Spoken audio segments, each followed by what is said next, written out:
Well, good evening and welcome to Stonewall National Museum, Archive and Library. I'm Robert Keston, and today we are talking about Shame, Sex, Attraction by Lucas Wilson, who is here.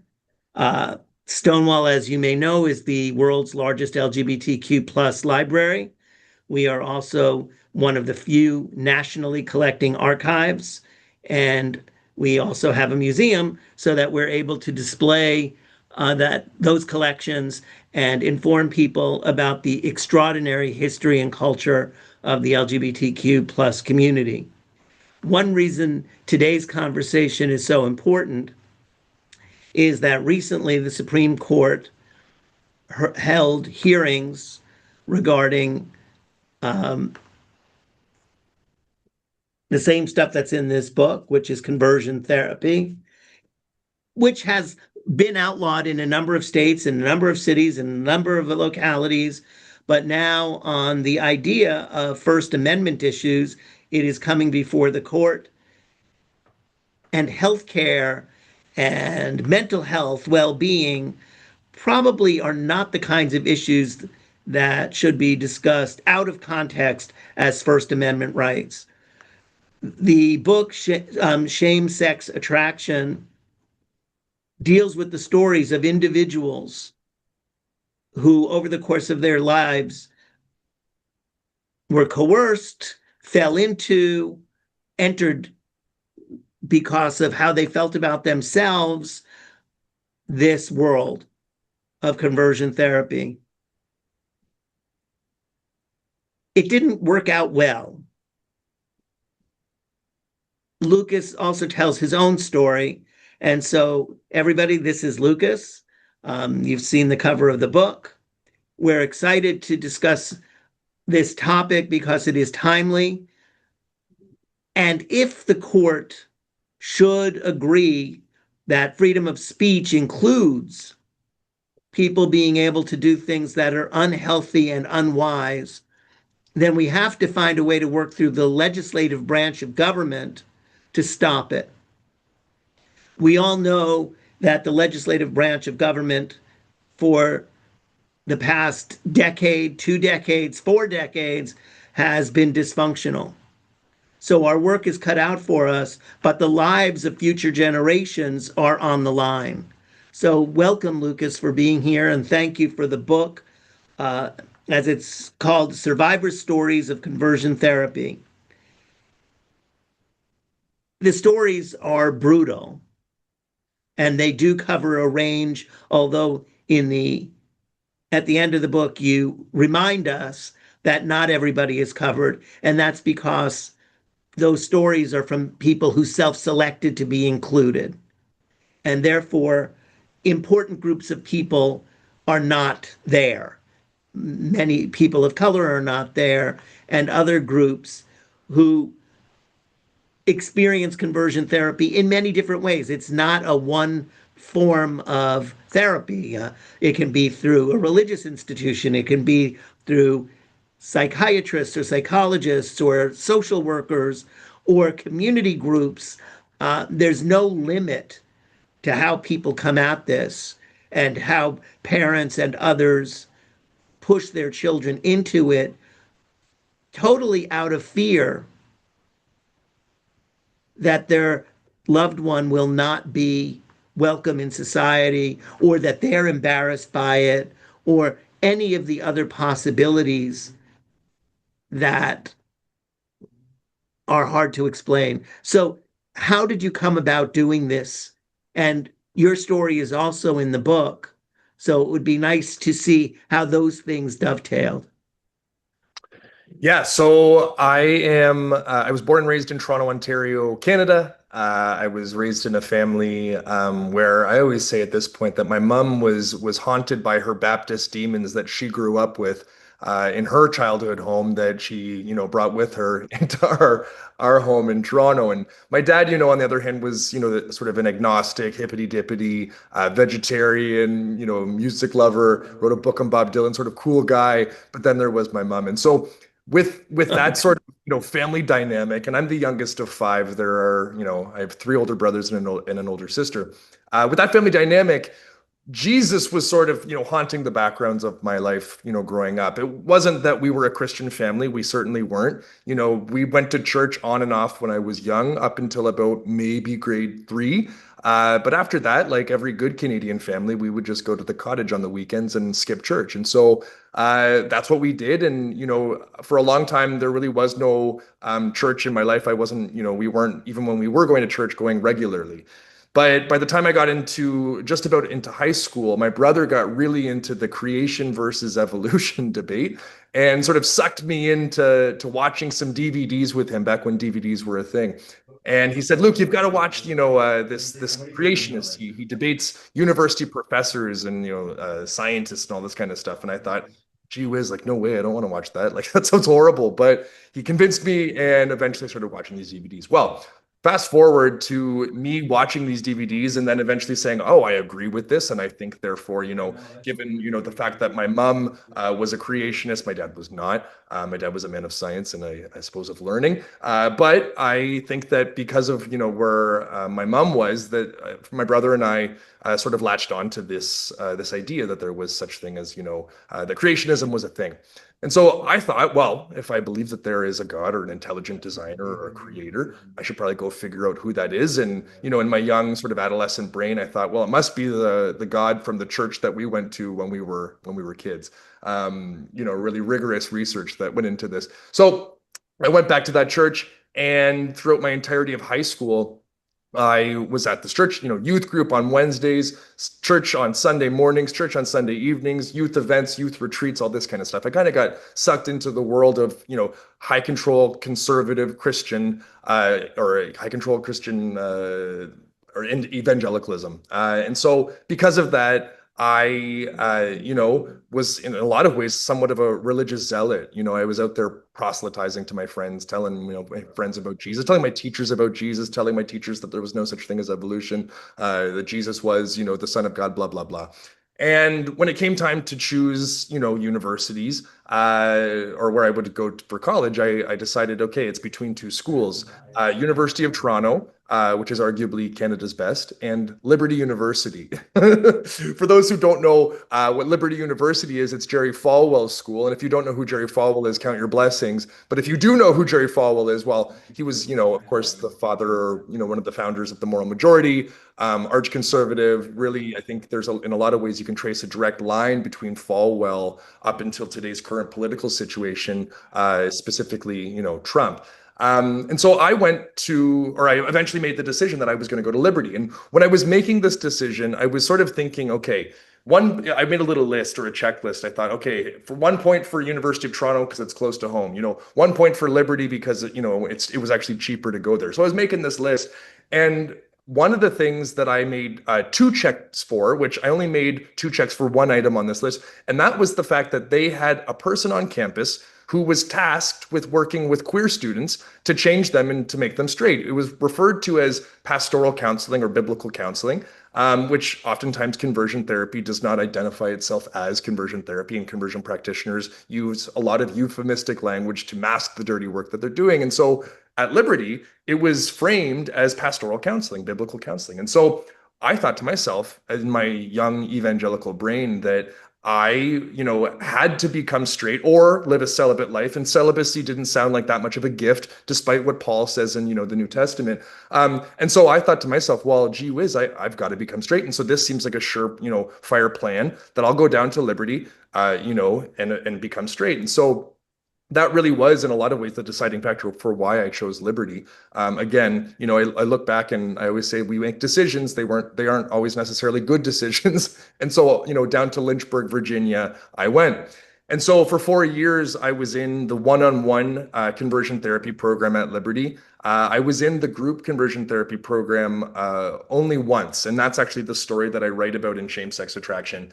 And I'm saving the one-on-one story for my next collection. But the one-on-one program, again, I met with this man, Pastor Dane Emmerich, was not a licensed professional. was not a trained counselor, was not even a pastor technically, but identified as a pastor. And I worked with him over the span of my 4 years in his one-on-one conversion therapy program. Clearly, I'm not so much of a success story according to Liberty's standards or, the standards of conversion practitioners. However, here we are, queer we are, and very excited to be sharing tonight and to be chatting with the book.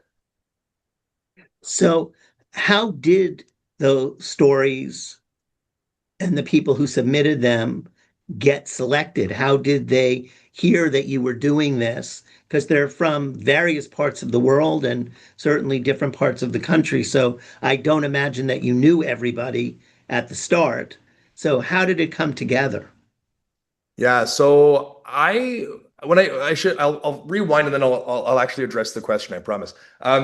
I first started writing about liberty after I decided that I needed to separate myself, at least on paper, from the institution, right? I was for a long time in Holocaust studies. That's where most of my research in the past centered, around. And I thought to myself, well, it's not a good look to be, in Holocaust studies, a field that is wildly skeptical of conservative Christianity, and be doing the work that I'm doing. So I thought, well, I need to separate myself. And so I started writing publicly or, public facing articles about my experience at Liberty, and in particular, my experience in conversion therapy.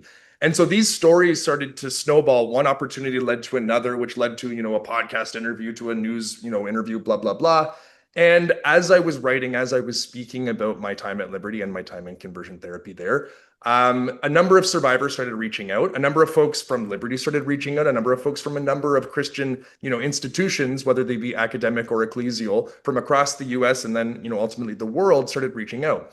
So when the press, Jessica Kingsley Publishers, who's the publisher for the book, when they reached out to me, they actually reached out to me on Twitter. And at first I thought it was a scam. I thought to myself, no one reaches out on Twitter and offers a legitimate, offer to publish a book. And they said, we've been following your work and we think you might be the person to put together this collection. And I thought, well, gosh, okay, cool. And let's go. So after negotiating with the press and figuring out, the specifics of what exactly we were looking for, which was a collection of stories about conversion therapy written specifically by survivors. I didn't want any fictionalized or sort of imaginative accounts of conversion therapy.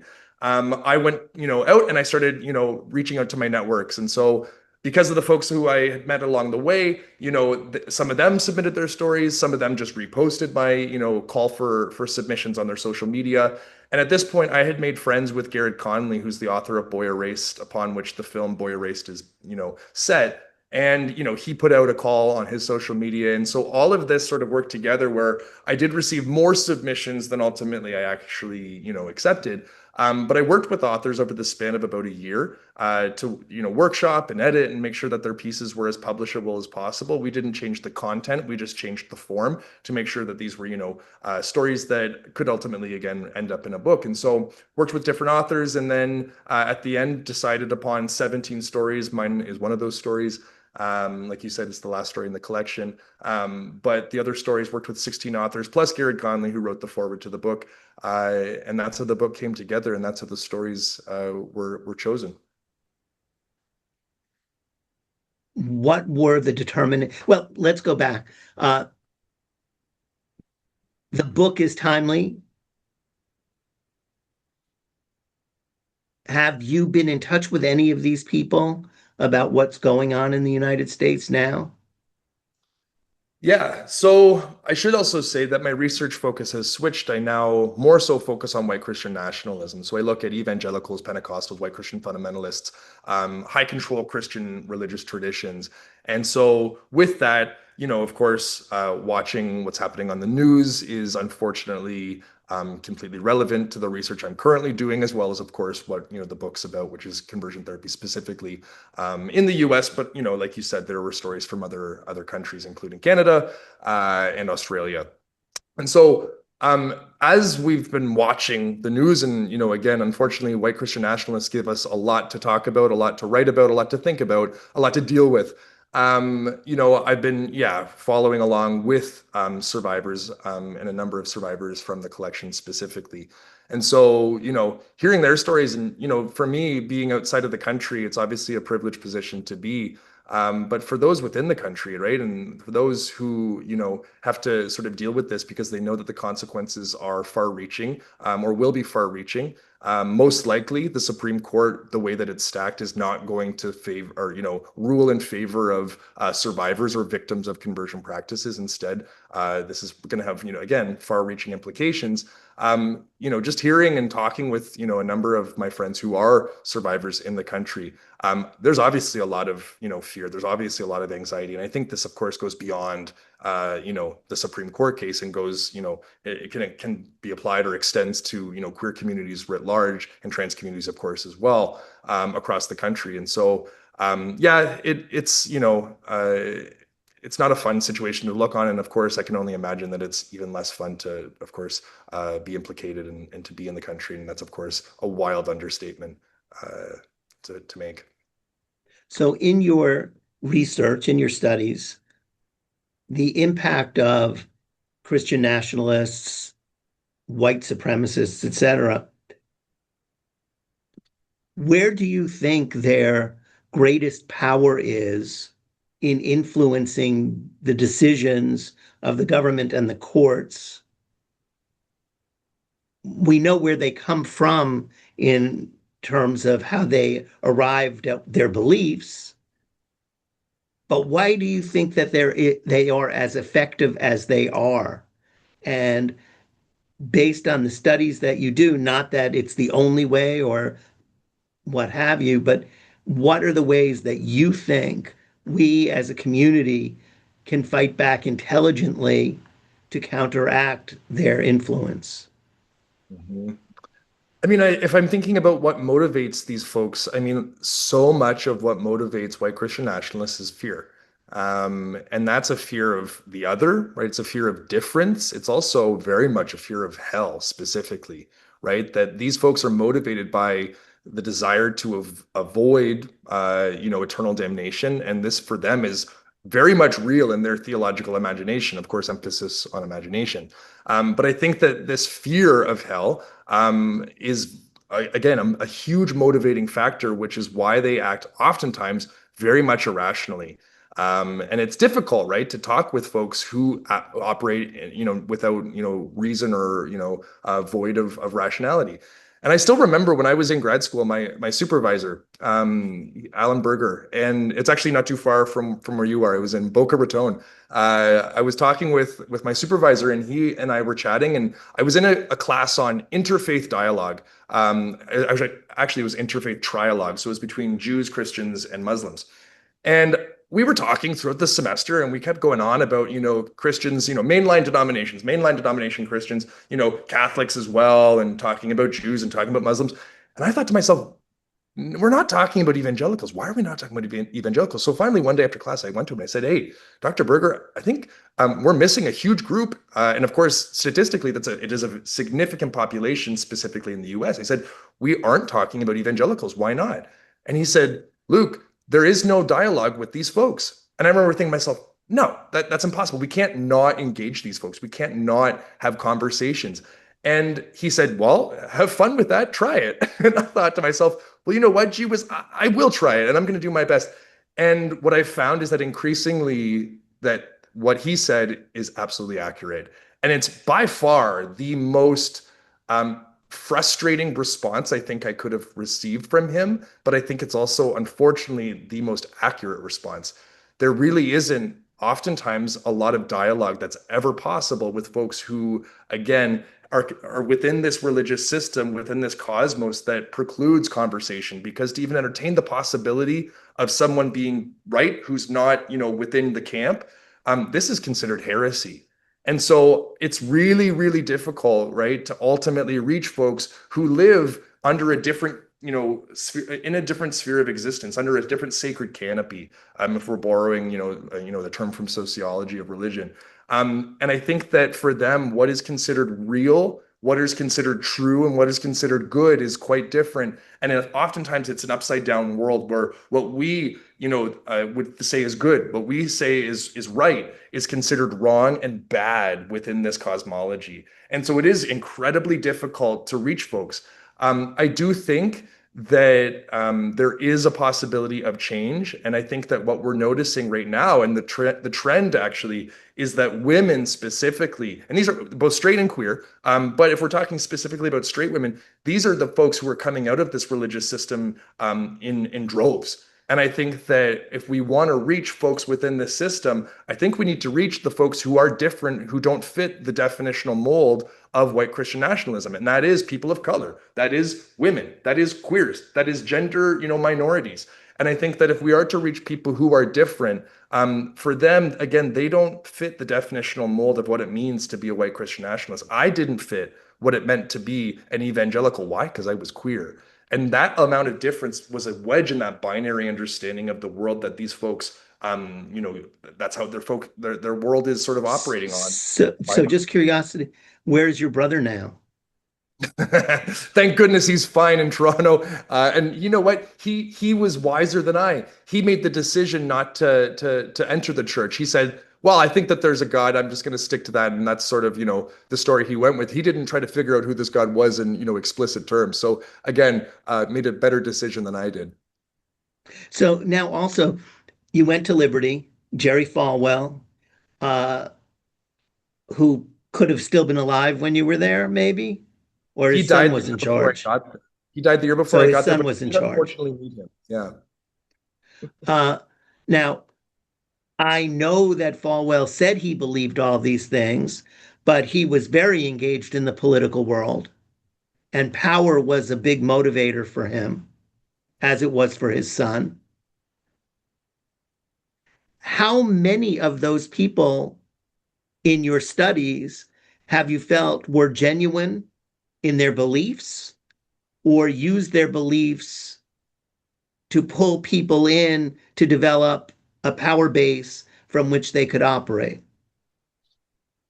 Oh goodness. At the end of the day, what I can work with is the historical record, right? So I can see whose professed beliefs did not line up with how they acted. And of course, what we can see is a lot of inconsistencies, right? Discrepancies between how they lived and what they professed to believe. I can think of, if we're thinking about Liberty, Ed Heinzen, who was a distinguished professor at Liberty, which is a title that not many professors at Liberty ever get. They never, get to that quote unquote level. He was someone who was found to be fooling around with the church organ player, not once, but twice. And who was that church organ player? But his wife's sister. And he was someone who led a number of workshops, as they related to, marriage and family, sort of dynamics within the church, and how to live, a godly life, and how to lead a healthy marriage. And of course, within the Christian tradition, men are considered the leaders of the family. Clearly, he didn't live up to what he said, what he professed. Even in Jerry Falwell Jr., who eventually was found out, of course, to be having some, what do you call it? I guess a three-way cuckolding relationship between him, his wife, and a Miami pool boy. He also didn't live up to this. He even acknowledged Ed Heinzen's, infidelity in his lawsuit when he sued Liberty. So I mean, if we're to take these two examples, and these are two examples of many, we can see that although people might ideally believe something, their lives did not match up to that, which of course is perhaps a moment that should offer them pause to reconsider their sexual ethics, and maybe live into the sexual ethics that they actually want to live into. But B, I think that for them, and Jerry Falwell specifically, Jerry Falwell Jr. specifically, I should say, he was very much intent and hell-bent on creating a university that would change, the political climate of the US, just like his dad was. And it didn't matter what was going on in his personal life, as long as, everyone else was following the rules. That's what seemed to matter. So I think for him, it absolutely was about power, and less about, personal conviction. Right. And it would seem that that's true for many of these people who become fabulously wealthy and then fall in line with the fabulously wealthy more than simply a belief in God, where Jesus was opposed to the fabulously wealthy and Yeah. threw them out of the temple Yeah. rather than inviting them in. So it's a constant conflict that we And it's see. And yeah, go ahead. a continuity, right? We've seen this for decades. There's nothing new here, right? Even, Well, again, centuries. precisely.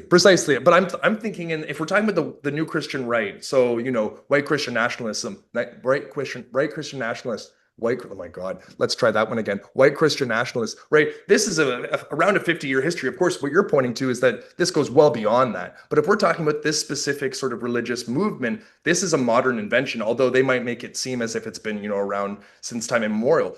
It's clearly not. It has a history, and this history really starts in the 60s, 70s, of when this particular strain of Christianity turned and changed in a way that we're now seeing the fruits of this, religious tradition and what's happening today. How did you get yourself out? I learned a little bit. I joke, but I'm also dead serious. When I was at Liberty, you can imagine what kind of education I received. When I first got to grad school, I remember sitting in the seminar room, and everyone around me seemed to understand what we were talking about. And I sincerely had no flippin' clue what my professor was talking about, what my classmates were talking about, what the texts were about. And I had graduated from Liberty summa cum laude, which means literally nothing, Robert, when you went to Liberty University, right? It was simply that I was in a system where, if you had a brain in your Receive head, that, huh? you were privileged and you were treated, well with, grades. And when I left that system, I had no idea how to navigate academia. Well, through the help of a few friends in my program and ultimately my supervisors, they eventually got me up to speed and where I needed to be. And I even said to my supervisor, I said, I'm not stupid, I promise. I said, I clearly just haven't been trained properly. Please help me. And so my supervisor did. From there, I finished that degree, and then I went on to Vanderbilt, where I did my master's in theological studies. And it was there that I started really engaging with the text at hand, with learning theories, learning differences of opinion, learning viewpoints that I had never up until that point had been exposed to. And that, in tandem with deciding that I was going to live first and theorize later, which is another way of saying that I was just going to be me and let my theology sort of trail behind, as opposed to allowing my theory, and of course theology at the end of the day is just theory, filter how I was going to live my life. I did the opposite. These two things, I think, really allowed me to have the critical distance to get myself out of this high control, intellectually dishonest religious tradition, and really pushed me to where I am today in allowing myself to explore ideas and love knowledge and not be scared of it. Because again, this religious system is defined by fear. Well, isn't to a large extent that's how it was developed. It answered the questions that people didn't have answers to, that one would think that over time science was able to answer those questions, and that there should be a shift. Not that you had to stop believing in God if you believed in God, but that answers to the questions of earthly things could be answered by scientific method. And therefore, God still can play a role in your life, but doesn't have to answer every question. And then there are those who still say the world is flat because it says so in the Bible, um, which clearly doesn't make much sense. So it's hard to see how people continue to believe in things that make no sense. And yet, those people are so committed to these false beliefs that they're willing to challenge the very existence of other people and their right to be alive and to function in society. Exactly. And that's so surprising, and also should instill fear in people who are just trying to live their lives, knowing that there's an army marching towards Armageddon to put them out of existence because they perceive the rest of us to be a threat to their ability to get to heaven And or even that, I wherever think, it is that they're actually going. precisely, yeah. And I think that that's a really important point to highlight, that this, if we're talking specifically about conversion therapy, if we're talking about conversion practices, right? These are practices that happen disproportionately within religious communities, more particularly in high control Christian communities. And there's research done by two really fabulous scholars coming out of the state of Virginia, James Madison University, Christine Robinson and Sue Spivey. These two have an article that has informed so much of my work and has really shaped how I understand conversion practices. And that is, their argument is, and it might sound a little bit, bold at first, but bear with me. Their argument is that conversion practitioners are motivated by genocidal intentions. And at first, people might say that sounds a little bit too much. That sounds histrionic, whatever. But if we are to listen to conversion practitioners who are very clear and upfront with their desires, right, what they want, if they could have their way, LGBTQ2 plus communities would not exist, right? These are practitioners who are intent on completely destroying queer culture, queer identity, queer expression, queer social vitality, right? And these are attempts to erase queer life writ large. And these are efforts that are operating on a global scale and constitute a really planned, coordinated, and long-term effort to completely annihilate any sort of queerness anywhere in the world. And so when we think about this, we know that genocide is not always, again, a physical or a bodily thing, but that the intentions behind conversion practices are to see an entire group of people completely wiped out in a cultural sense. That's terrifying, and it should be terrifying. And I think that when we think about conversion practices, we need to think about it in these terms. Why? Because they're accurate. Well, it's not that they're not thinking about it in all senses, because the American evangelical community has poured tens of millions of dollars into Africa in order to pass laws so that those governments can put LGBTQ plus people to death. So that is a physical manifestation of genocidal behavior. Right. And currently, there are camps in any number of African states where the queer community, as it flees from one place to another, finds themselves in another country that is even less forgiving than the one that they came from. And all of them, whether it's religious law, Sharia law, whatever law they're going under, includes putting them to death or at least imprisonment for life. And to do that, in some of these places, for example, even the UN needs the country to declare these people as exiled or some such designation before they can get food and housing in these camps. And those governments will not give them that designation. So they have to fight to get food, they have to fight to get housing, they have to fight to survive. And that is a manifestation of what conversion therapy is here, where they can't yet, anyway, pass that kind of legislation. So the continuum from what you experienced, what the other people in the book experienced, is simply because there is not yet a mechanism to go that next step.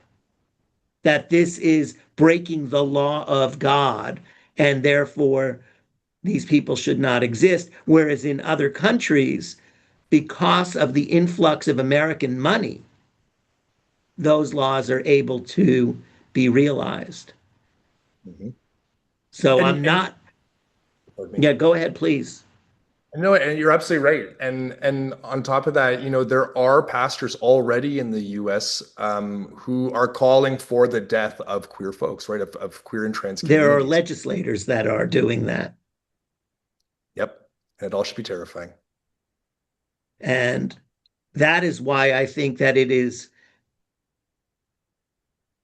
alarming that the Supreme Court would consider this a freedom of speech issue, because it's conversation therapy. It is not a conversation. And you made that point very clearly, that you can't have conversations with people who live solely by dogma. This is how it was given to us. This is how we see it. This is how it must be. And if you get in the way, we have to get rid of you. Mhm. And that's not really been part of the conversation. We hear conversion therapy is bad. It destroys self esteem, it destroys the inner flame that makes us proud of who we are as individuals. But we rarely hear the conversation that this is about annihilation politically, socially, culturally, and physically. So, who is, besides the two professors that you stated, who else is making that statement loudly and is talking to the organizations, human rights organizations, queer organizations, more liberal organizations, to at least understand how serious this is as a first step in moving this country and other Western countries and countries that are more welcoming away from that by writ of God? The answer to that is almost nobody. And, I can give you an example of something comparable. With the Supreme Court case, I wrote an article. And again, I think it's really important. And I'm a person, as an academic who focuses on language. I mean, most of my research is in literary studies, and also history. Language is super important. And I always think we should name things for what they are. And again, if we're talking about conversion practices, we're talking about those practices and efforts to change individuals that are motivated by genocidal intentions. And I consistently will use that in my writing. Another thing that I always argue when I'm not even argue, I just sort of state when I'm talking about conversion therapy is that conversion therapy is definitional abuse, right? According to all academic and research standards, conversion practices are abuse, and they constitute abuse. And so, with that being said, not only is conversion practices abuse, but also according to the UN Rapporteur on torture, that conversion practices constitute, in many cases, torture. And so when I wrote a public-facing article, I started reaching out to different, news organizations. I won't name any names, but some pretty prominent ones. And I said, hey, I have an article. I'd like to submit it to you. And a number of them responded, said, sure. I sent it back. And then they responded, oh, we can't publish this. And I do think, again, I can't confirm this, but I do think that my language of referring to conversion practices, which again is backed up by consistent research, that conversion practices are abuse and can constitute torture, that this was too strong. This language was too strong for them.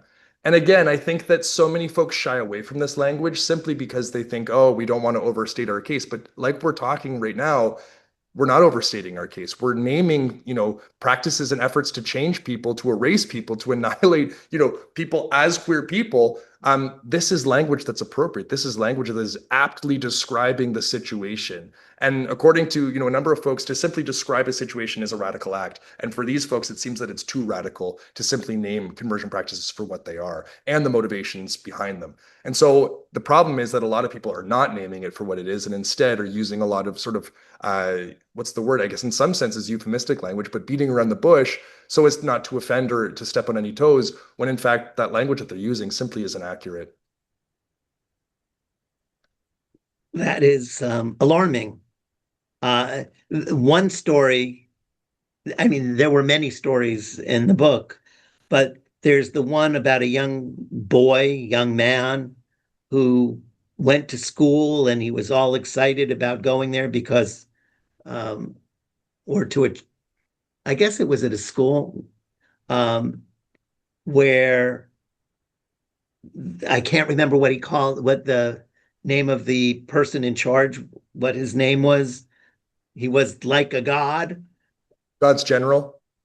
Right. And he finds himself in the chapel underneath this man.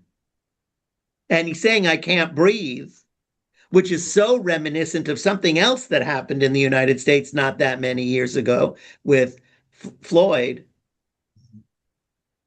And that is definitely torture.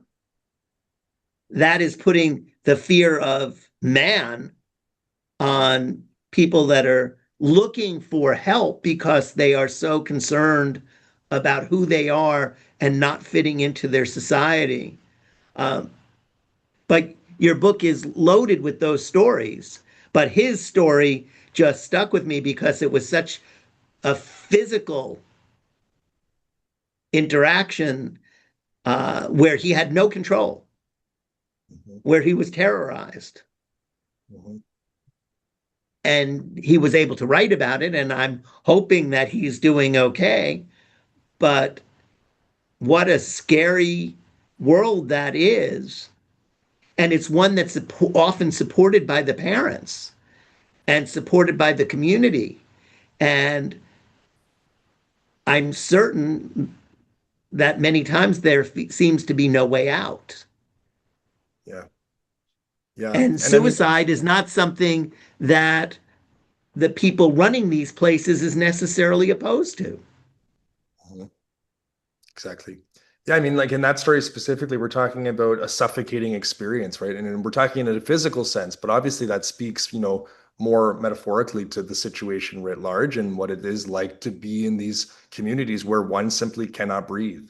And that's again, it's not just a physical thing. That breathlessness, that inability to live and operate, like anyone else in a normal sense, is stymied by these religious leaders who present these really damaging messages and practice these really, dangerous and death dealing efforts to change individuals, very beings, right?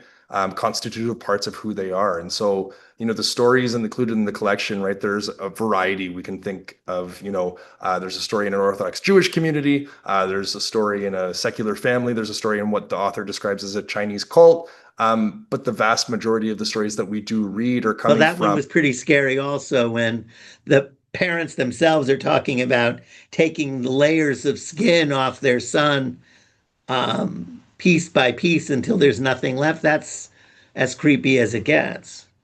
yeah.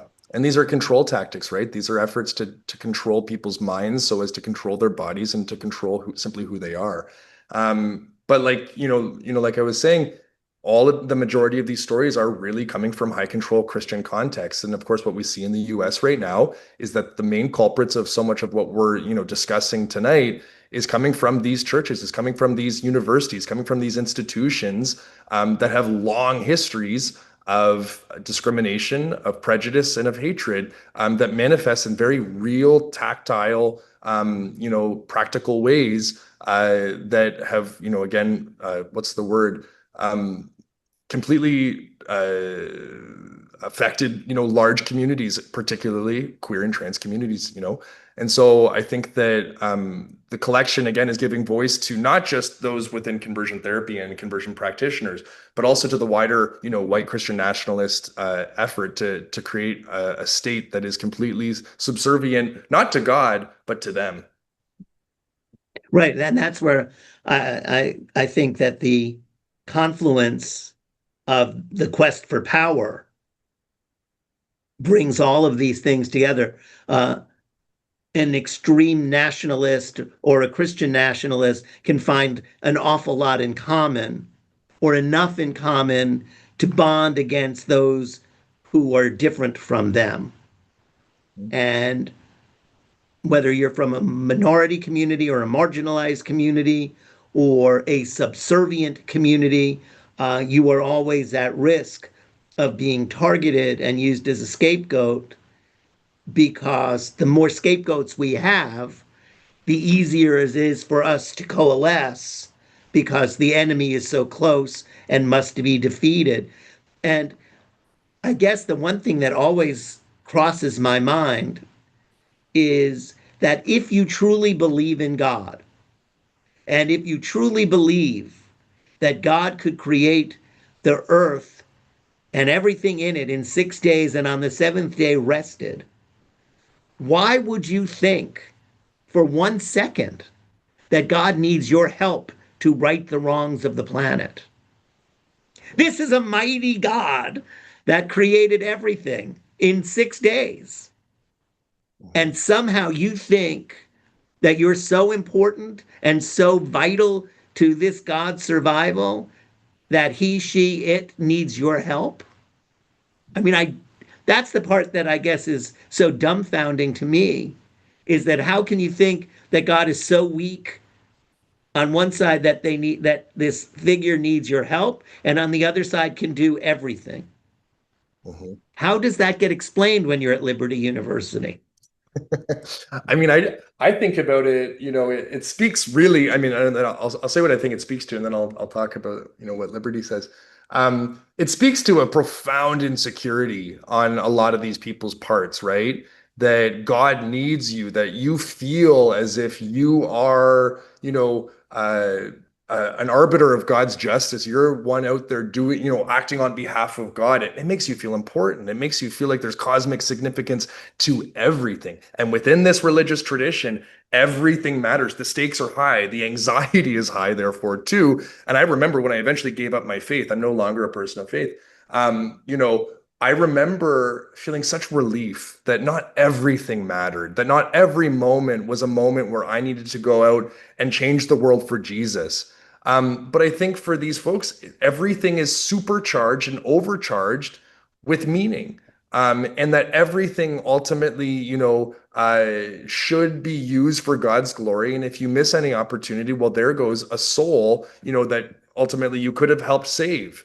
And although that they would say, it's not you who saves the soul, at the end of the day, it was you who could have saved the soul, right? Like, because to your point, if God's all powerful, if God's omnipotent, God could do that, right? But within this imagination, again, theological imagination, emphasis on imagination, this is how things operate. Everything has cosmic significance. And so you need to make sure that you're always on your A game. And again, the pressure's high, the pressure's on. And Liberty? Well, this is how it was framed. I remember I had a class. It was called uh, Evangelicalism and Christian Life class, and we learned about a lot of these things, right? Like we learned my professor was a pastor, one of the campus pastors, Johnny Moore.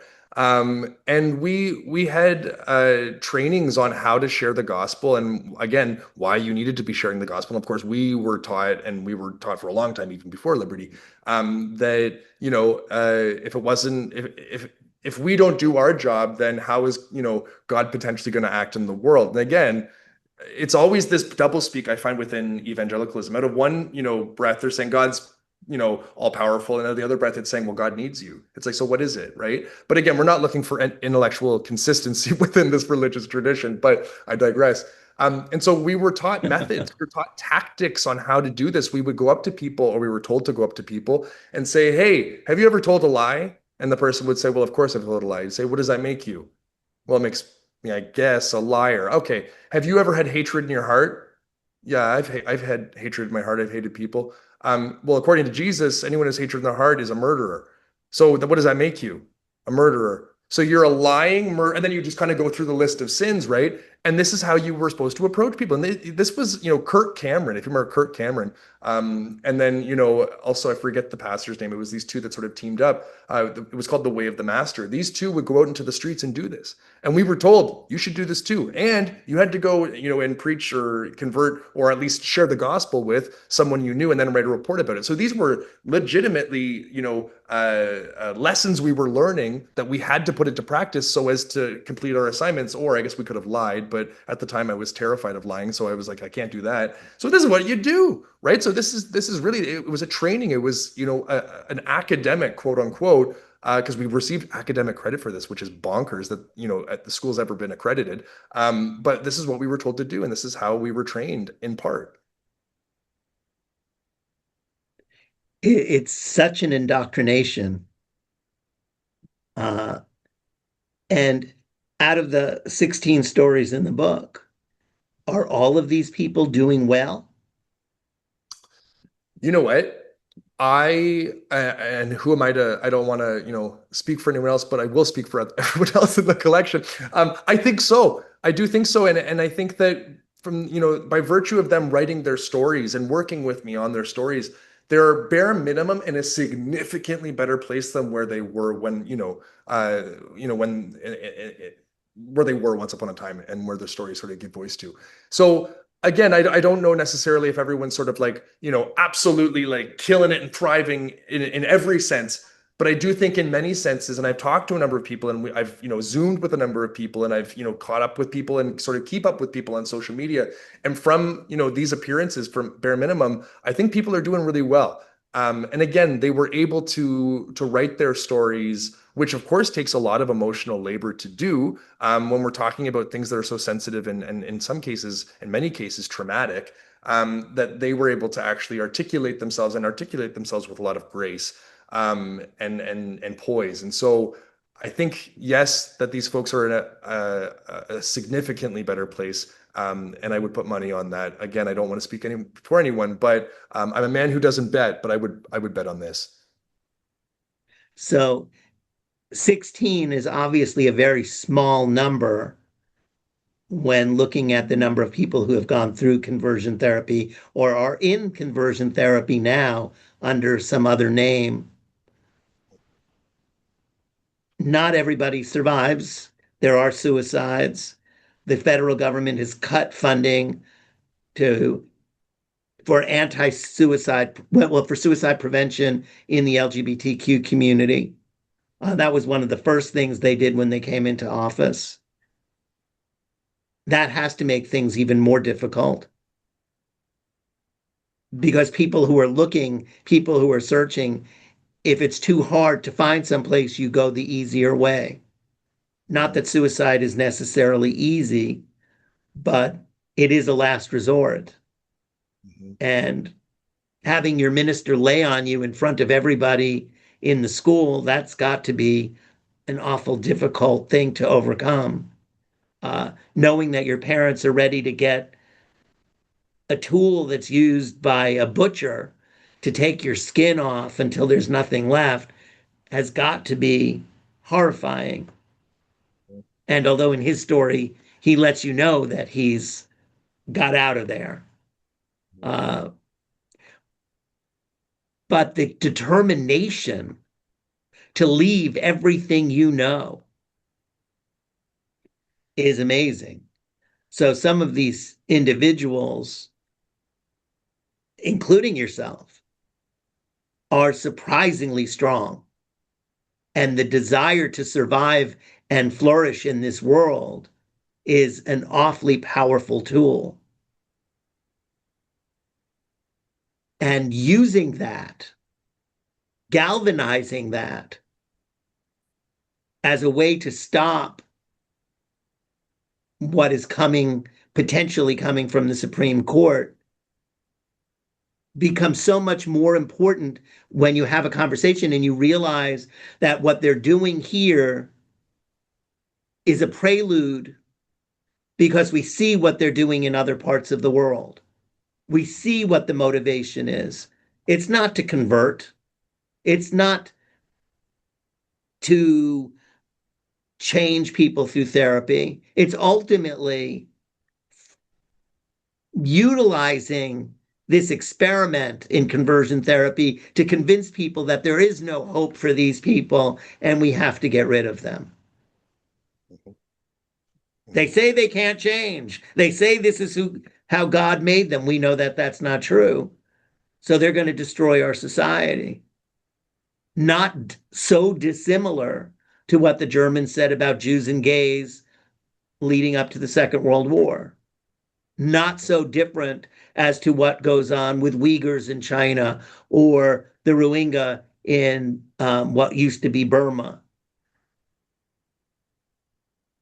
We're always looking for the people that can be below us, that are a little bit less than human. And that's basically what the Christian nationalists are doing with LGBTQ plus people, bringing them into the schools, offering them this final chance to grasp onto that will save them, only to find that it really won't save them. And it's people like you who get out, people in this book who get out, that are able to tell the story of what's really coming down. What what do they think, the people running these institutions, what do they think? What do they hope for as a final conclusion in all of this for themselves, for their followers, for those who are 100% committed to being God's servant or God's warrior more than a servant? I think one of your previous questions pointed to it. It's power for them that they're going to consistently hold a position of power. They're going to maintain this position of power because it, of course, privileges them, and they're able to, act as however they want. I think that what conversion practices are a part of is an effort to have a homogenous society where everyone's the same, everyone thinks the same, everyone acts the same, everyone is the same. And this is, of course, part of a larger colonizing project, which is Christianity, right? That Christianity, if again they could have their way, what would everyone be? Well, Christians, right? That everyone would look the same, act the same, smell the same, blah, blah, blah, blah, blah. And this is one of many efforts that they employ to make a homogenous Christian society. This is just about gender and sexuality specifically. There are so many other aspects of Christianity that are, again, colonizing to create everyone in a self-similar way where they just continue to replicate the same thing over and over and over, again, perpetuating a homogenous system. And I think at the end of the day, it comes down to power, right? That these are folks who love their power and they're going to do whatever they can to hold on to it. And this is one of many ways that they can again maintain their position of authority through these authoritarian measures and ultimately through the authoritarian government that we see right now. So, in essence, these religious leaders see themselves as political leaders as well. For them, what's the difference? All is under God's, sort of purview. Therefore, what's the difference? Social, cultural, political, religious, it's all the same. I think it sort of blends together. So, Speaker Johnson is a real example of what they want. Someone who basically says that everything he does from the House of Representatives is based on God's will. Mhm. Yeah, I think that's completely fair. And, even if you're thinking about, him, I mean, he's someone who has strong ties to Liberty University, right? This is all a coordinated effort. All these different groups, all these different politicians, all these different actors and pastors and whatever, it sounds almost like, a conspiracy where it sounds like, oh, they're all working together, but they are. Like we have documented sort of like what's the word? We have a paper trail behind these folks and how they do work together and how they have collaborated together and how they conspire together. This is not, again, sort of a mythic sort of, hocus pocus, they're out to get us. They are, and again, they talk about it quite openly. And again, they're becoming all the more candid. They're becoming all the more sort of open about what exactly they desire. Project 2025, for a long time, we thought, well, this is a secret document that we didn't, we sort of stumbled upon. And they said, "Oh no, that's not actually what we're doing. We would never implement that." What happens the moment that they're in power? They said, "Oh yeah, just kidding.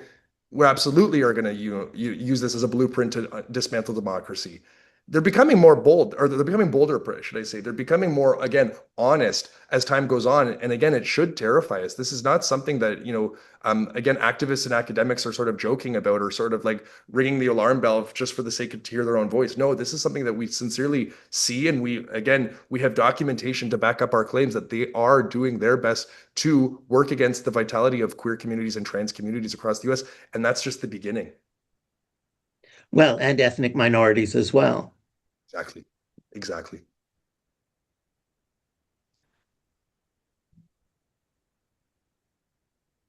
You mentioned it before that these minority communities have got to find a way to come together in order to be able to even have a chance at fighting back.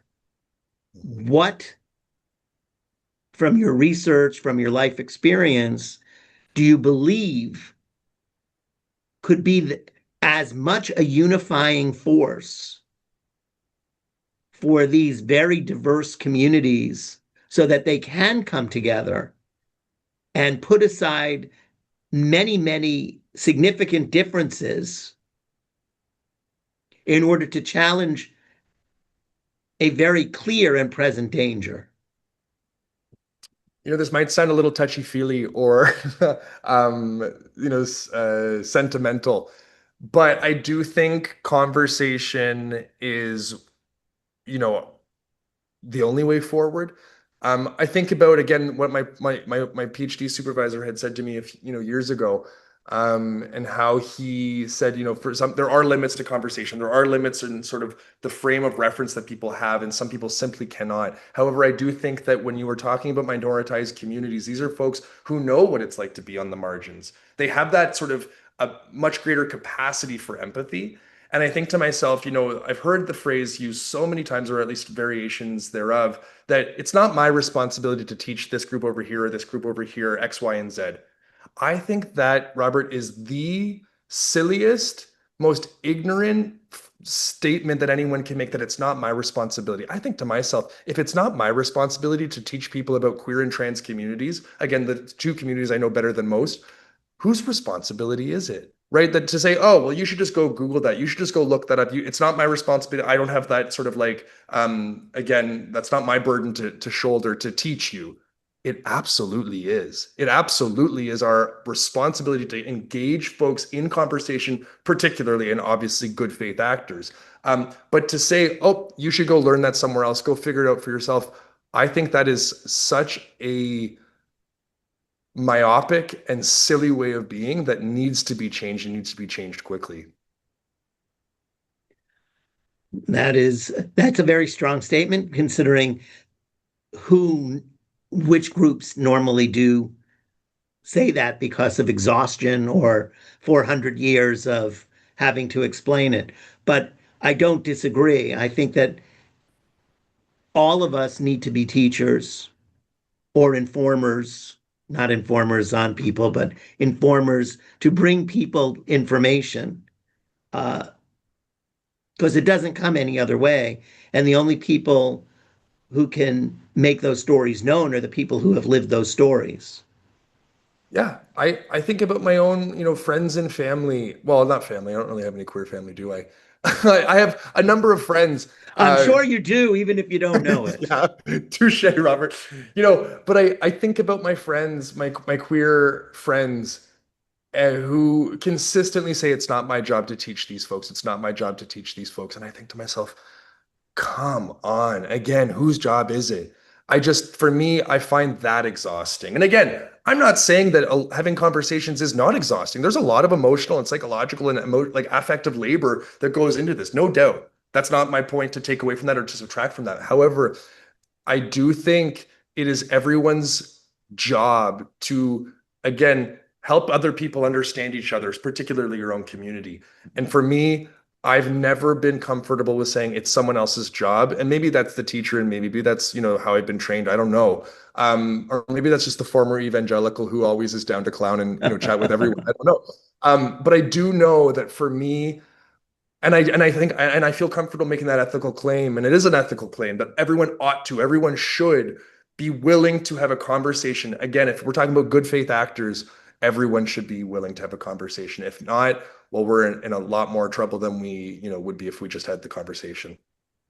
Well, what you're saying sort of reminds me, my son said to me once when we were discussing the fact that our politicians were not coming through. And I said to my son, I said, I'm going to help find someone to run against that candidate, that office holder, and I'll work hard to get them elected. And my son turned to me and he said, why would you ask someone to do what you're not willing to do yourself? And that was a wake up call for me. And so I'm going to put it out on this recorded interview that although our elected officials were not prepared for the results of the last presidential election, and even though we knew about Project 2025 well before the election took place, not one of our elected officials did anything to prepare to counteract that document. So here we know that sometime later this year, not later this year, sometime early next year or before June or May, the Supreme Court will offer a decision on conversion therapy. So we have several months to prepare for whatever their decision is. And it would be absolutely unconscionable for us as a community not to have a plan of action. So I thank you for joining us and helping me come to that conclusion that there's no difference between the court making a decision and a political campaign offering a document that already tells us what they're going to do and us not preparing for that result. So I hope that you will join us at Stonewall, Lucas Wilson, and help come up with some plan of action so that when that decision is offered, we are ready and informed and prepared to take it on. So that whatever that decision is, it does not stand alone and it's not met with deaf ears.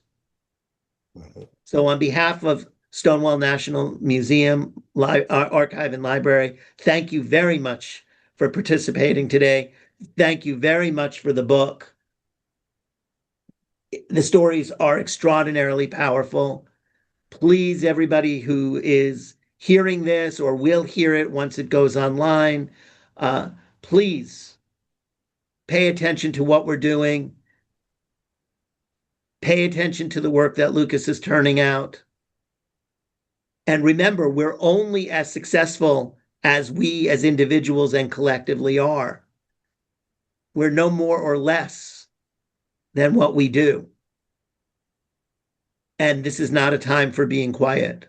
It is a time for being loud. It's just shocking to me that so many of us continue to live as if we were in the Kit Kat Club in Cabaret, dancing away the night, drinking away the night, and not paying attention to the changing audience sitting around us in the cafe itself when it moved from the nouveau riche and the travelers and all of a sudden was just Nazi officers. And the world changes. And if we're not observant, the world can change fast or slow. But if you're in the midst of that change, you don't often see it. And we are changing very quickly. And the future for our community is clearly on the line. So once again, Lucas, thank you very much. I hope we'll see a lot more of you. And if you ever come to Florida again, maybe on a class trip to Boca, that you'll take time to stop here in Fort Lauderdale. And once again, this is Stonewall National Museum, Archive and Library in Fort Lauderdale, wishing you a good night. And thank you for joining us. Thank you for having me. I really appreciate it. My pleasure. My pleasure. Wow. This was good. I really appreciate it. Have a very good evening and please stay in touch. Will do. Will do. Thank you so much, you. Robert. All right. Bye.